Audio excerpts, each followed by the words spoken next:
Most budgets fail within 2 weeks, not because people are lazy, not because they don't care, but because most budgets ask you to track every single dollar, every coffee, every lunch, every random Amazon purchase, until you burn out and give up entirely. There's a better way, one that takes about 20 minutes to set up, works on any income, and doesn't require a spreadsheet. It's called the 50-30-20 rule. And by the end of this video, you'll have yours set up and ready to go.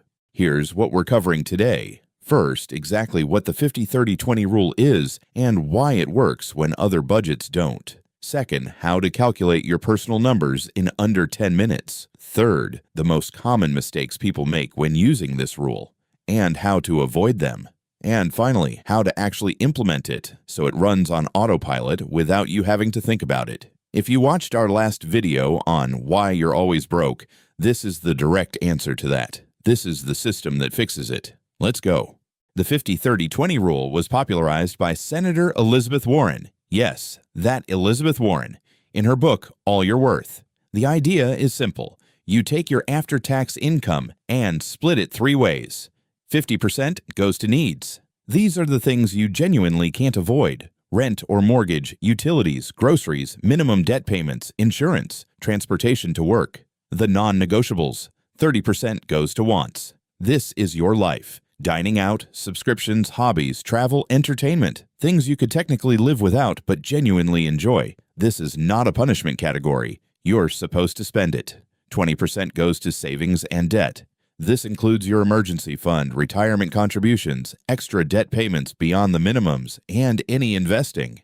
That's it. No line item tracking, no guilt over a $6 coffee, just 3 buckets. The reason it works is that it gives every dollar a category without making you account for every dollar. It's simple enough to actually maintain. Step 1. Find your after-tax monthly income. This is what hits your bank account each month, not your gross salary. If you're paid bi-weekly, multiply one paycheck by 26, then divide by 12. If you're salaried, check your last pay stub for net pay. Let's use a real example. Say your take-home pay is $4,500 a month. 50% for needs equals $2,250.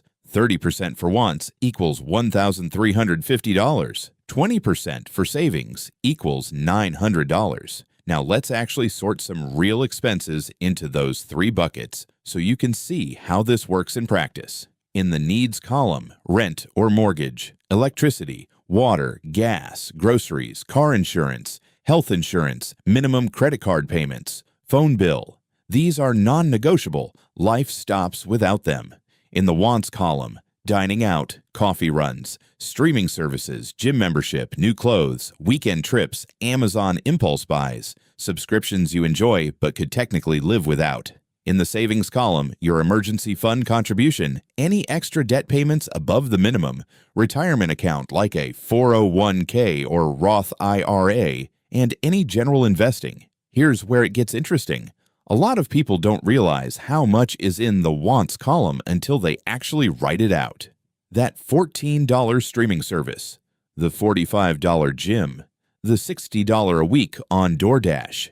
These feel small individually, but once you see them all in one column, you start to see exactly where your 30% is going. And sometimes it's going way past 30%. That's not a problem yet. That's just information. The point of this exercise is to see the real picture before you try to change anything. Now here's where most people stop and get frustrated. They look at $2,250 for needs and realize their rent alone is $1,800. That leaves only $450 for groceries, utilities, car insurance, and everything else essential. The numbers don't work. If that's you, you're not doing it wrong. You're living in a reality where housing costs have outpaced the rule, and you're not alone. We'll talk about how to adjust for this in a minute. But first, do the math for yourself right now. Pause the video, open your calculator, and figure out what your 3 numbers are. Everything after this makes more sense once you have your own numbers in front of you.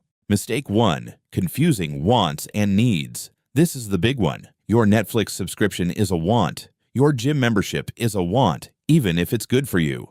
Your $12 a day lunch habit is a want. A lot of people mentally move things into the needs bucket to justify them. then wonder why their needs percentage is at 70%. The rule of thumb: if you could realistically survive without it for a month, it's a want. Mistake 2. Forgetting irregular expenses. Annual subscriptions, car registration, holiday gifts, back-to-school shopping. These aren't monthly, but they're real. Divide your annual irregular expenses by 12 and treat that amount as a monthly need. Otherwise, you'll blow your budget every December and feel like the system doesn't work. Mistake 3. Treating the 20% as optional. The savings bucket is not whatever's left over. If you wait until the end of the month to save, there will be nothing left. That's what we covered in the last video. The 20% comes out first, automatically, the moment you get paid. Everything else adjusts around it. Mistake 4. Expecting perfection. You will go over on wants some months. Life happens. The point isn't to hit exactly 50/30/20 every month. It's to have a framework that keeps you roughly on track over time. A month where you spend 38% on wants instead of 30% isn't failure, it's data. Adjust next month. Here's the honest reality. If you live in a high cost of living city, the 50% needs cap is genuinely hard. Rent alone can consume 35 to 40% of take-home pay before you've bought a single grocery. So here's how to adapt it. Option A. Flip it temporarily. Use 50/30/20. 50% needs, 30% wants, 20% savings, while you work on reducing fixed costs. It's not ideal, but it's honest. A budget you can actually follow beats a perfect budget you abandon.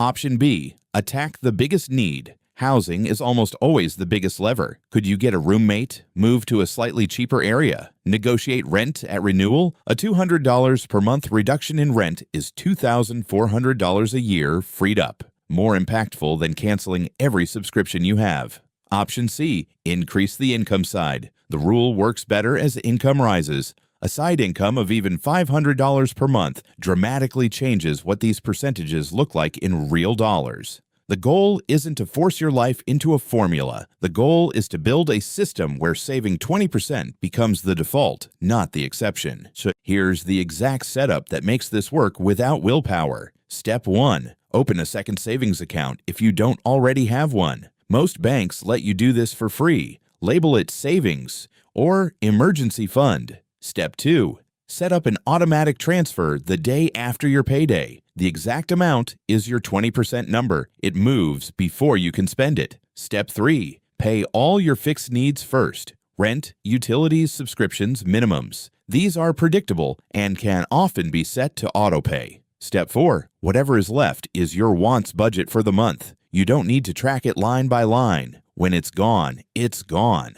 That's your natural stopping point. This takes about 20 minutes to set up once. After that, it runs itself.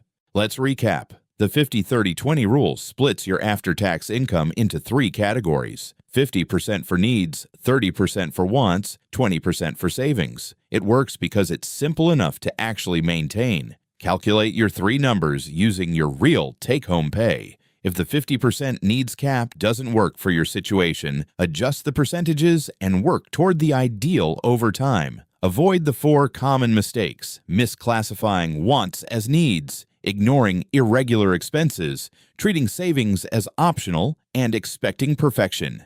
And implement it on autopilot. Automatic transfers remove the need for willpower. You don't need to track every dollar. You just need 3 buckets and 1 automatic transfer. If this video helped, please subscribe. New personal finance videos every week. All practical, no fluff. And if you haven't watched the video on why you're always broke even with a good income, watch that next. It explains exactly why most people end up needing a system like this in the first place. Link is right here. See you there.